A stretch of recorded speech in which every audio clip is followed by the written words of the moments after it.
Good morning. तर आज आहे नवीन वर्षाचा पहिला दिवस. सर्वांना नवीन वर्षाच्या खूप खूप शुभेच्छा. सकाळी उठले, त्यानंतर ब्रेकफास्ट केला, मस्तपैकी चहा बिस्किट खाल्लं, त्यानंतर रेडी झाले कारण की आज मला जायचं होतं दगडूशेठला. मी बड्डेच्या दिवशीसुद्धा गेले नव्हते, तर म्हटलं आज जाऊयात. सो रिक्षातून जात होते आणि रिक्षा पूर्ण भरली होती, सो मला पुढे बसायला लागलं. त्यानंतर मी बसमधून गेले आणि मी उतरल्यानंतर आधी म्हटलं काहीतरी खाऊयात कारण की लाईनमध्ये थांबायचं आहे, सो मला भूक लागेल. हे मिनी समोसेच मी ट्राय केले, ज्याच्यामध्ये चायनीजची फिलिंग होती. खूप छान टेस्ट होती. त्यानंतर मस्तपैकी चहा पिला. मला माहिती होतं खूप जास्त गर्दी असणार आहे, सो मी खाऊन घेतलं. हे आजी आजोबा किती ओल्ड आहेत, तरी पण एकमेकांसोबत आजपर्यंत ते आहेत आणि त्यांनी काम करतात. नुमवी शाळेपाशी लाईन होती. तिथून दगडूशेठ तुम्हाला माहिती आहे किती लांब आहे. जवळजवळ 2.5 ते 3 तास मी लाईनमध्ये होते आणि मग मी दर्शन घेतलं. खूप जास्त लाईन होती आणि थंडी तर सकाळी आणि रात्रीच वाजती वाटतं. दुपारी तर किती जास्त ऊन होतं. पुण्यामध्ये बरेच असे वाडे आहेत जे आपल्याला माहीत नाही आहेत. आपण जर ऑब्झर्व केलं तर आपल्याला दिसतात. सो नाव काय तुझं?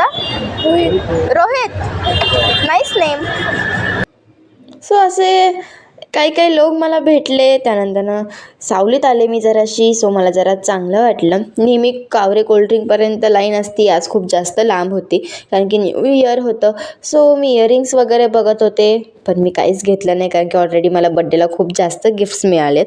आणि काही लोक सिरियसली मी किती लांब नुमवी स्कूलपासून लाईनमध्ये थांबले होते आणि ह्या ज्या लेडीज तुम्हाला दिसतात ना, बघतायत त्या बघा व्हिडिओजमध्ये, आणि माझ्या पुढचे 2 बॉईज आणि मागचे 2 लेडीज मध्ये घुसले होते. लिटरली मला इतका जास्त राग आला होता. म्हटलं जाऊ दे, आता काय बोलणार आपण.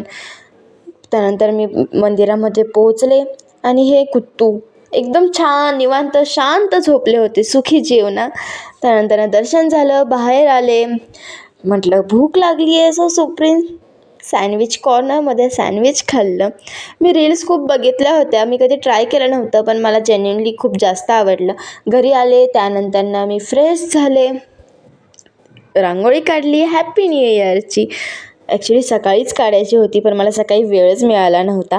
त्यानंतर थोडंसं ऋदूशी व्हिडिओ कॉलवर बोलणं झालं. त्याला हॅपी न्यू इयर केलं. मग मस्तपैकी डिनर बनवला होता कारण आज पहिला दिवस आहे. सो डिनर केला टी व्ही बघता बघता.